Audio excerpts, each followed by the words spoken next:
Malini's confirm with carrying 227 passengers, and all of a sudden it turned off its communications and basically went dark. The signal disappeared. That was the unusual in the annals of modern aviation. Few mysteries have captured the world's imagination like the disappearance of Malaysian Flight 370 on a seemingly ordinary night in March 2014. 239 souls embarked on a journey from Kuala Lumpur to Beijing only to vanish without a trace, leaving behind a trail of unanswered questions and a grieving world desperate for closure.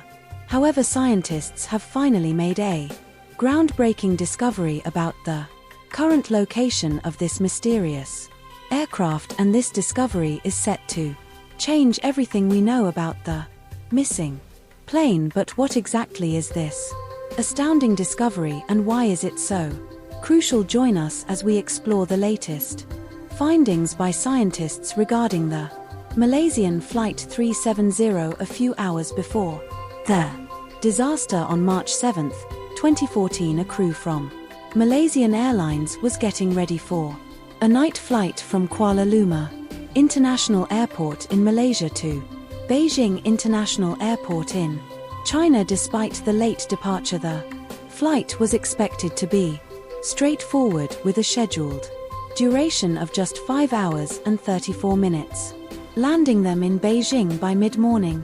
The next day, the captain was the first to arrive, signing in at the Malaysian Airlines crew room at 10:50 p.m. local time. About 25 minutes later, the first officer joined him. This flight was special for the first officer, as it was a training flight transitioning from the Airbus A330 to the Boeing 777. His training had been smooth so far, and a successful flight tonight would mean a recommendation for his final line check from the captain. Interestingly, this was the first time these two pilots were flying together, which might explain why the captain arrived a bit earlier than usual. Instructors often do this to review a trainee's file for any areas needing special attention. Once the first officer signed in, the two pilots began their pre-flight briefing. Everything seemed routine. The weather in Kuala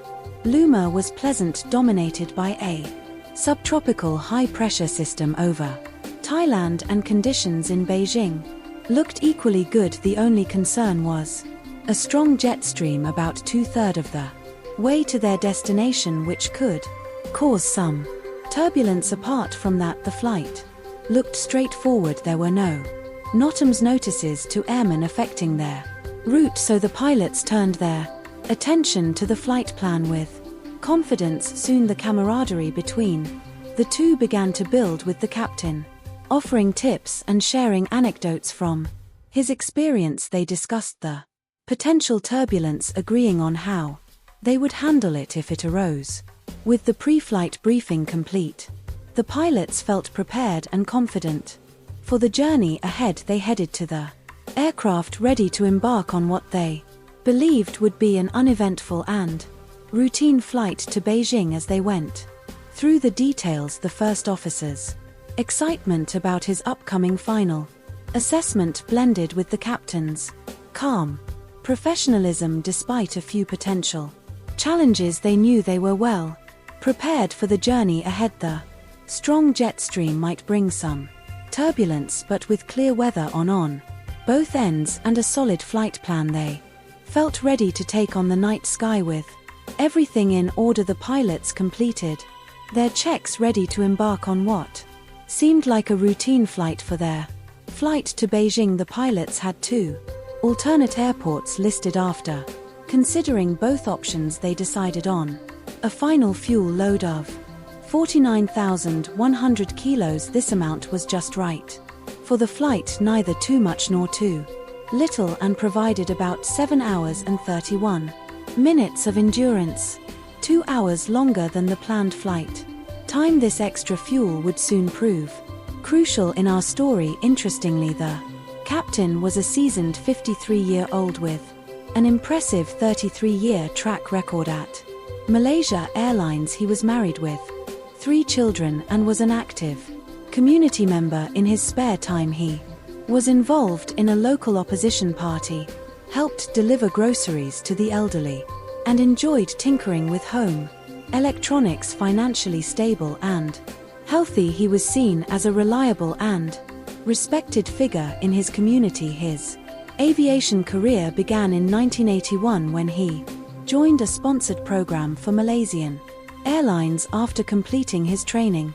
he started flying for the airline. In 1983, he gradually climbed the ranks, starting with the F-27, then moving to the 73,700 an Airbus A300. His first command was on the FUA 50, followed by the 737-400 an Airbus A330. On September 22, 1998, he received his command on the Boeing 777, which he continued to operate up to this flight.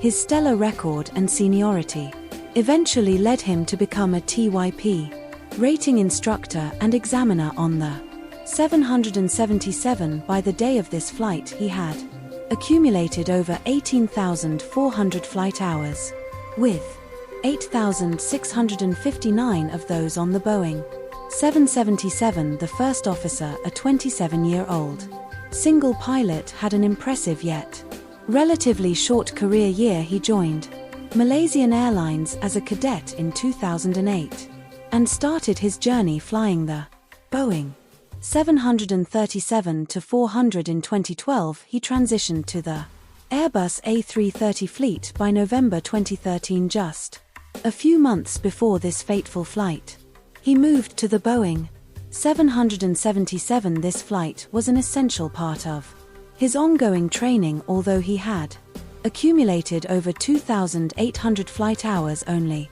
39 of those were on the Boeing 777. The final report noted that he was well-liked, financially stable, and had no recent significant life changes. Despite the vast difference in experience and seniority between the captain and the first officer, there was no sign of tension. The captain's extensive experience contrasted sharply with the first officer's relative newness, creating a noticeable power gradient in the cockpit. However, their interactions were professional and cordial. The report highlighted that both pilots had received more than the required rest before the flight, ensuring they were well rested and alert. Additionally, their licenses and medical certifications were up to date. The Disappearance in search for Flight 370, the Disappearance of Malaysian Flight 370, a Boeing 777 on March 8, 2014, remains one of the most perplexing aviation mysteries in history. The flight, carrying 239 people, departed from Kuala Lumpur International Airport at 12:41 a.m. local time back for Beijing. Initially, everything seemed normal as the plane ascended to its cruising altitude of 35,000 feet by 1 a.m. However, at 1:07 a.m. the aircraft communications, addressing and reporting system, a cars responsible for transmitting performance data, sent its final message shortly after at 1:21 a.m. The transponder, which communicates the plane's location to air traffic control, was turned off as the aircraft entered Vietnamese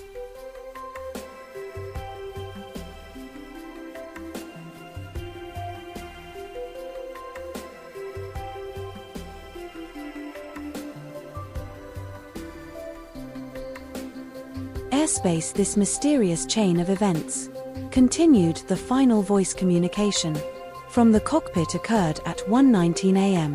when one of the pilots calmly said, "Good night, Malaysian 370. After this, the plane vanished from civilian radar screens, although it remained tracked by Malaysian military radar until 2:22 a.m. The aircraft made a sharp turn back across the Malay Peninsula and flew northwest over the Strait of Malacca.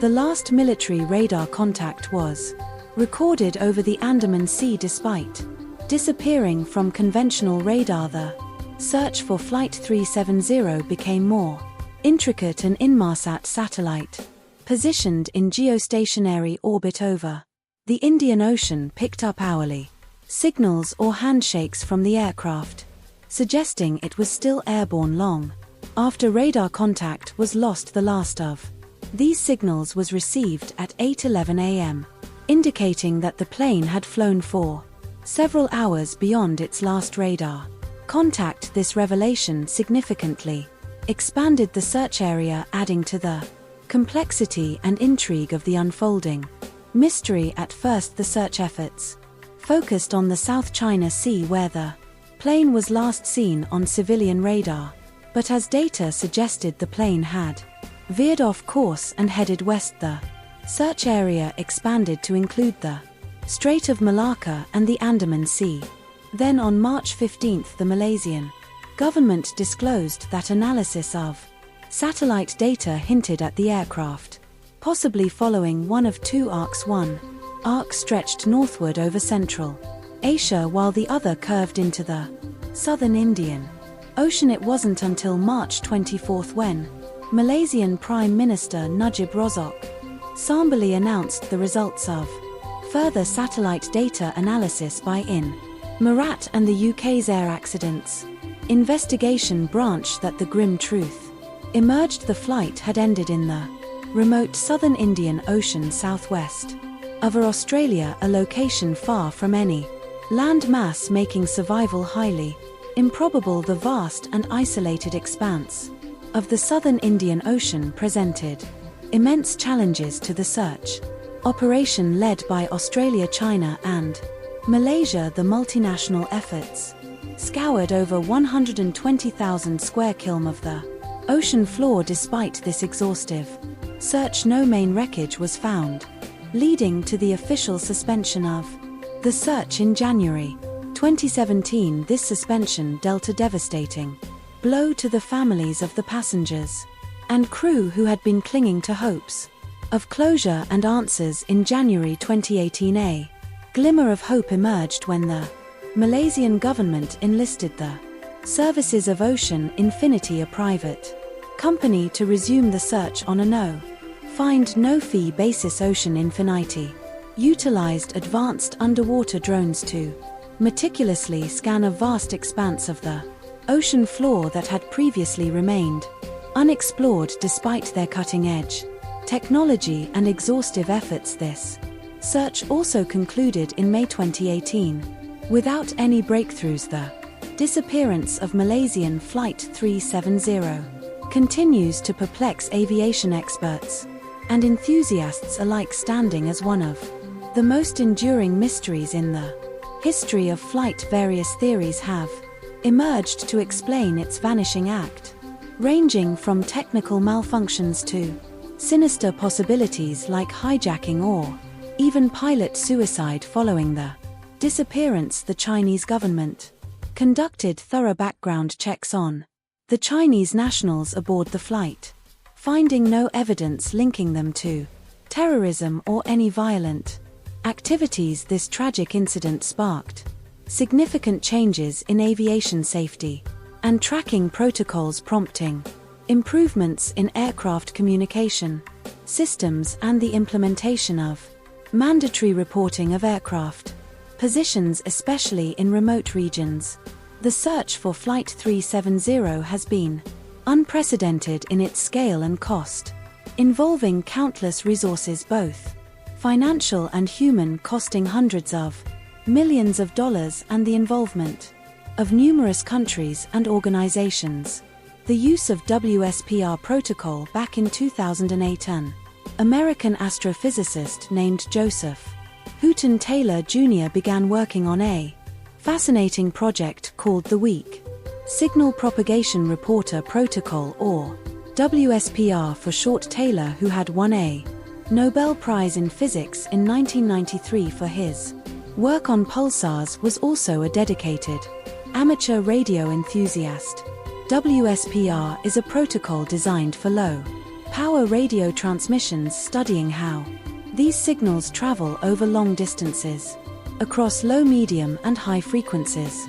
Taylor developed computer software to analyze these signals, which was particularly intriguing for radio amateurs as these signals traverse vast distances. They occasionally scatter when they encounter obstacles, causing slight anomalies in signal strength. These anomalies can sometimes be used to enhance overall reception. One of the key features of the WSPR protocol is that it has recorded the reception data from thousands of these signals in a shared database going back to 2008. It's important to note that Taylor never intended WSPR to be used for tracking aircraft, nor did he believe it was possible. However, in 2021, an avionic system engineer named Richard Godfrey began exploring the idea of using the WSP database combined with algorithms to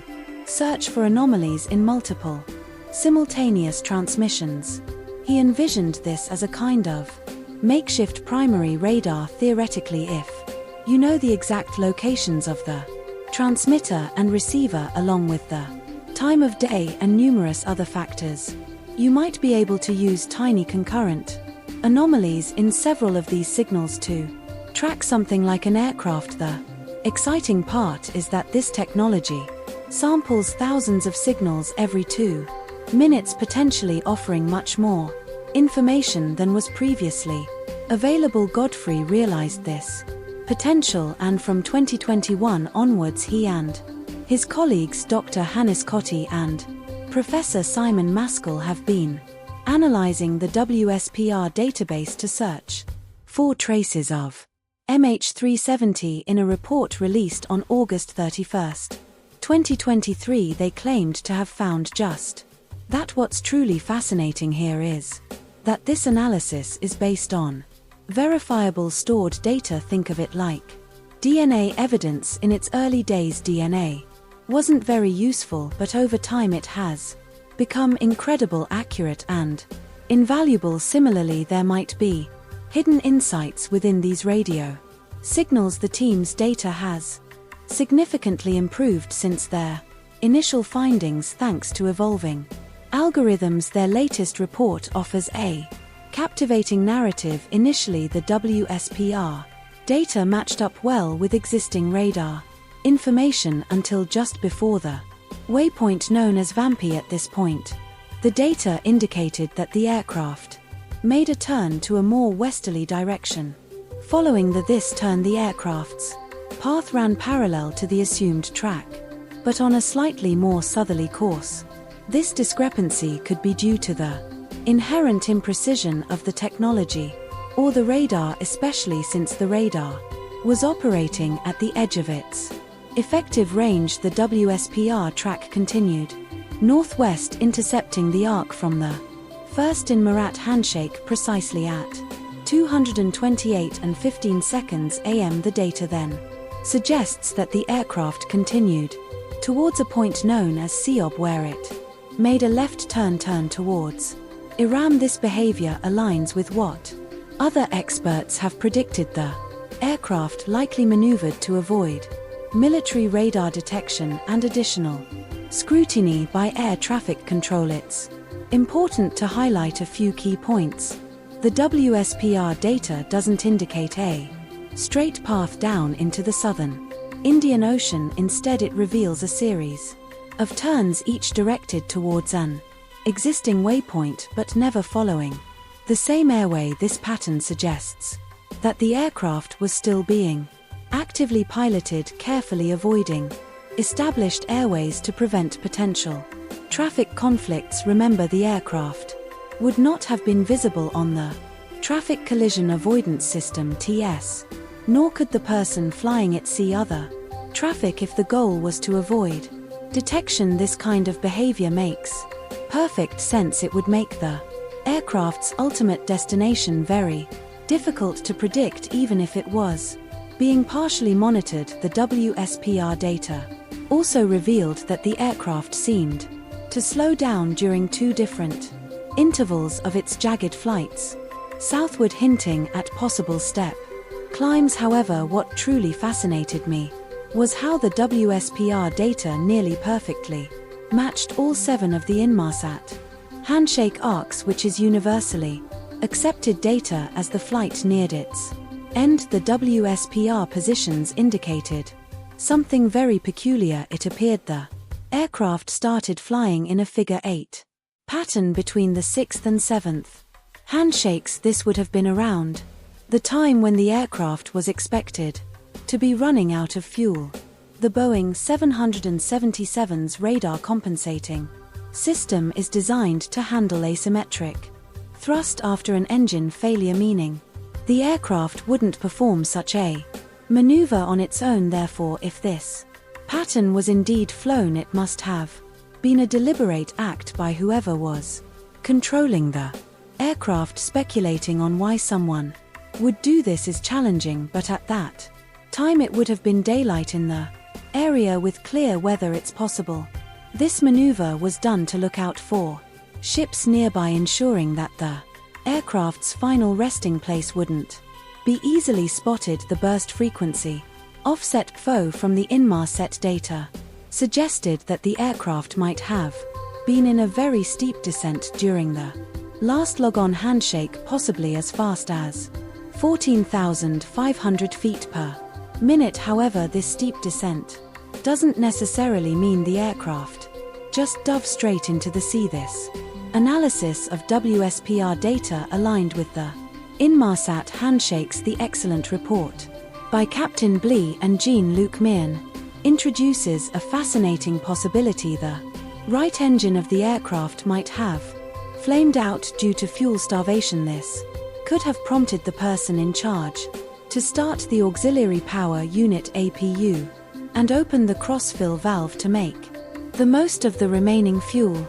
Interestingly, the APU standpipe sits a bit lower in the tank than the engines, allowing it access to more fuel. The individual in command might have then manually shut down the remaining engine to maximize the APU's use. This strategic move would have kept all flight controls and systems operational for as long as possible and enabled the flaps to be extended, which would otherwise be impossible without at least one engine or the APU running. When the last in-Mare Logan occurred, it lacked data from the in-flight entertainment system, among other things. This makes sense if the aircraft was powered solely by the APU, as less critical systems like the IF would have been turned off to conserve power for more essential systems. According to Captain B.S.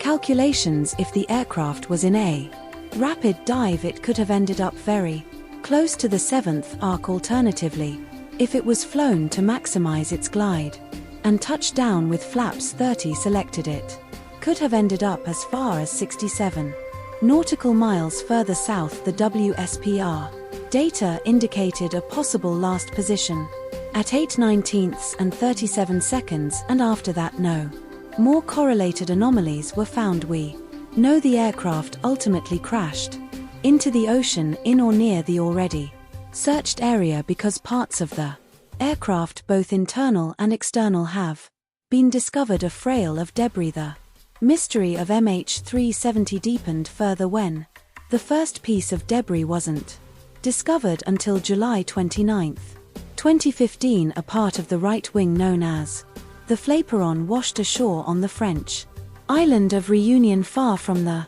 Australian authorities' search area in the Indian Ocean, about 3,700 kilometers to the west. This discovery sparked a new phase in the search for the missing plane. Over the next year and a half, a total of 26 more pieces of debris were found, scattered along the shores of various countries including Tanzania, Mozambique, South Africa, Madagascar and Mauritius. Out of these 27 pieces, 3 were conclusively identified as belonging to Flight MH370 and 17 were deemed highly likely to be from the plane. Some of these fragments, intriguingly, were from the interior of the cabin, indicating that the plane had broken up. However, it remains uncertain whether this breakup occurred in midair or upon impact with the ocean. The analysis of the wing flaperon found on Reunion Island and a piece of the right wing Flap discovered in Tanzania provided crucial insights. The results indicated that the plane did not execute a controlled descent, meaning it wasn't intentionally guided for a water landing.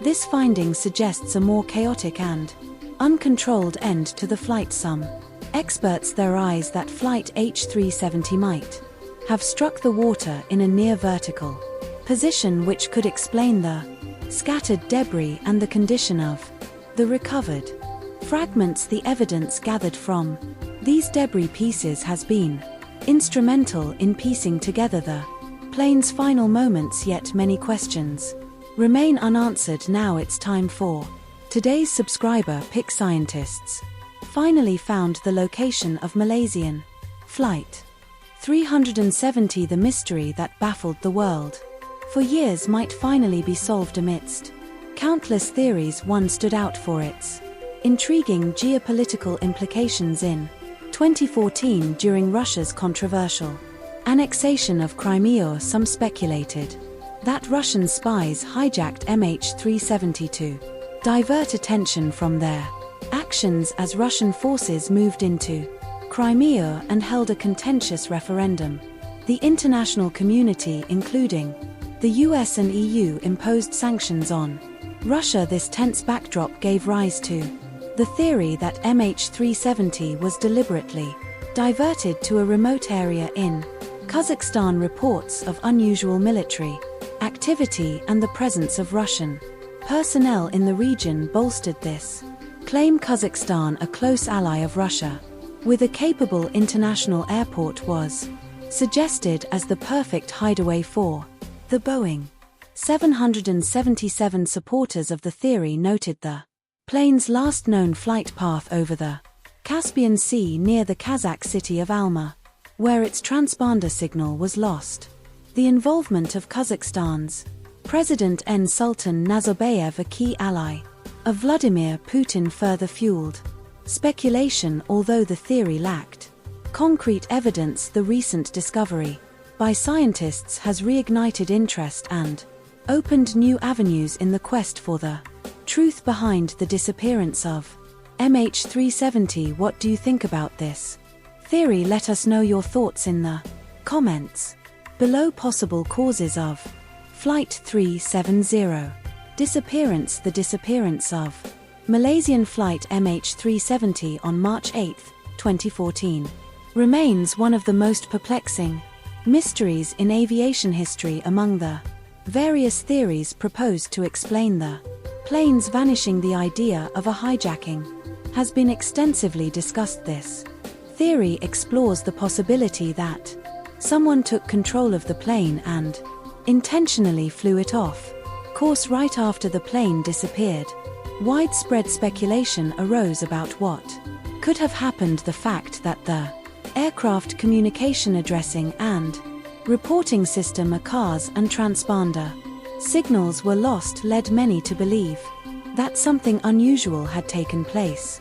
These systems are crucial for communication between the aircraft and ground control, and their sudden loss suggested deliberate action. Several pieces of evidence fueled the hijack theory. First, the ACARS and transponder were turned off separately, which requires knowledge of the aircraft systems. This indicated that someone with technical expertise might have been involved. Additionally, the plane made a sharp turn westward, deviating from its planned route to Beijing. It then flew along the Malay Peninsula, turned south, and continued over the Indian Ocean. This complex change in direction suggested that the aircraft was being actively controlled. Authorities conducted thorough checks on the passengers and crew. 2 passengers were found to be traveling with stolen passports, raising suspicions. However, these individuals were later found to have no links to terrorism. Several scenarios have been proposed to explain how a hijacking could have occurred. One possibility is that one or more crew members were involved in the hijack. This would explain the knowledge needed to disable the communication systems and change the flight path. However, extensive background checks on the crew revealed no links to any extremist groups or suspicious activities. Another scenario involves external hijackers taking control of the plane. However, no evidence was found of any struggle or communication from the plane indicating a hijack. Additionally, no terrorist group GR claimed responsibility for the ACT, which is unusual in cases of hijacking. Despite the compelling evidence and scenarios, the hijack theory faces several challenges. Typically, hijackers have specific demands and seek publicity. In the case of Flight MH370, no group claimed responsibility and no demands were made, which is atypical of traditional hijackings. If the plane was hijacked, the choice of the southern Indian Ocean as a destination is perplexing. This area is remote with no strategic value or known landing sites, making it an unusual choice for hijackers. The disappearance of Malaysian Flight MH370 continues to baffle experts and the public alike, with the hijack theory remaining one of the many intriguing possibilities in this unsolved mystery. Extensive searches in the suspected crash area of Malaysian Flight MH370 have yielded limited debris. The few pieces found weren't enough to provide conclusive evidence of a hijack or any other specific cause. One of the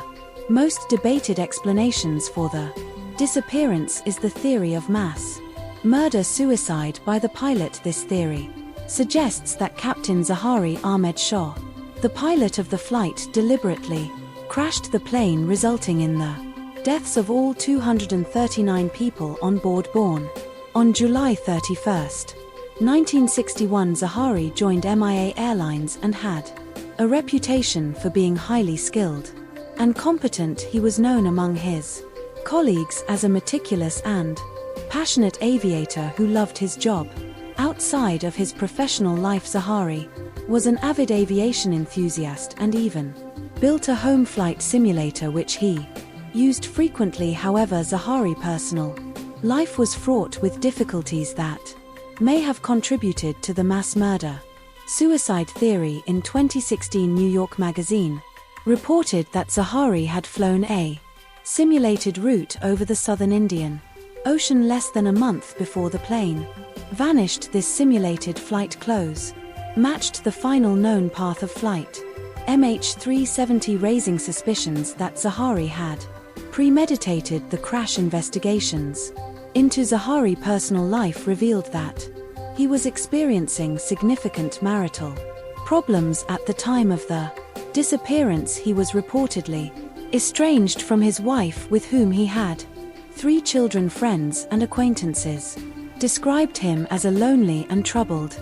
man dealing with a troubled marriage and potential separation. Some reports suggested that Zahari was living alone and had become increasingly withdrawn and depressed in the months leading up to the flight. Additionally, Zahari was politically active and a supporter of Malaysian opposition leader Unveil.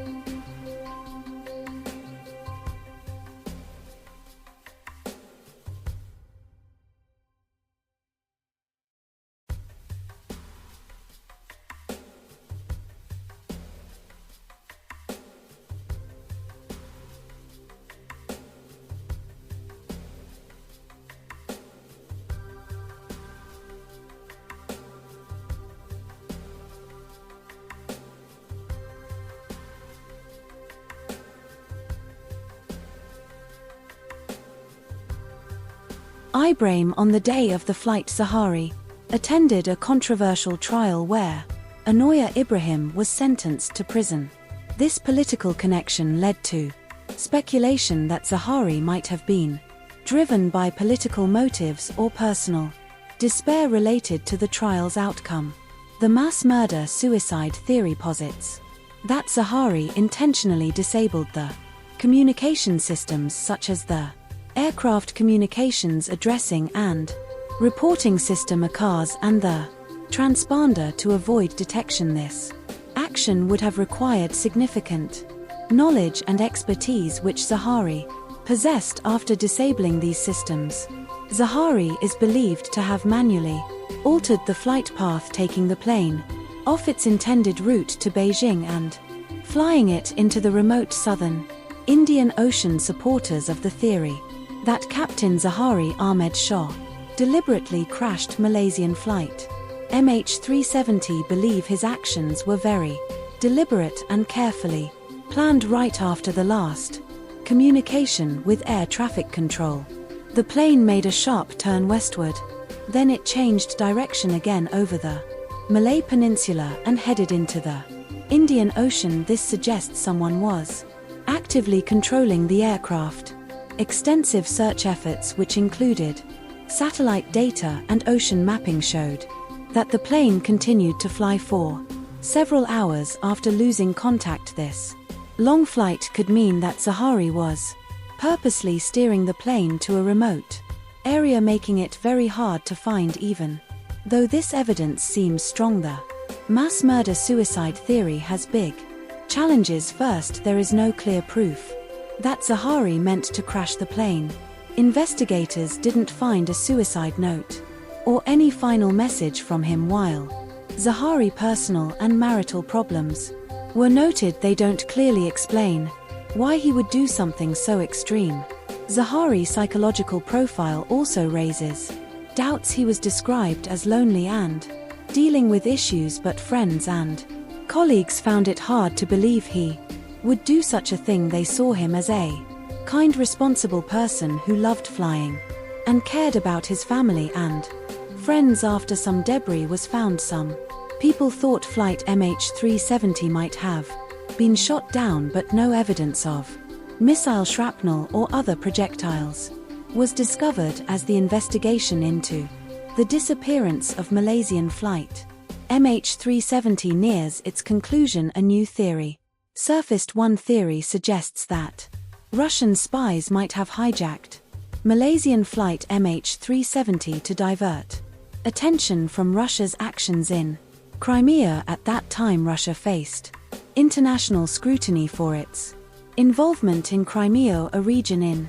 Ukraine with a significant ethnic Russian population. In February 2014, Russian forces moved into Crimea, leading to a controversial referendum and the subsequent annexation of the area by Russia. The international community, including the United States and the European Union, condemned these actions and imposed sanctions on Russia. Amid this tense geopolitical climate, some people proposed that Russia used the disappearance of Flight MH370 as a diversion. According to this theory, Russian spies hijacked the plane and diverted it to a remote area in Kazakhstan where it could be hidden and used as leverage. Kazakhstan, which has close ties with Russia, has a large international airport capable of housing a Boeing 777. This theory gained attention due to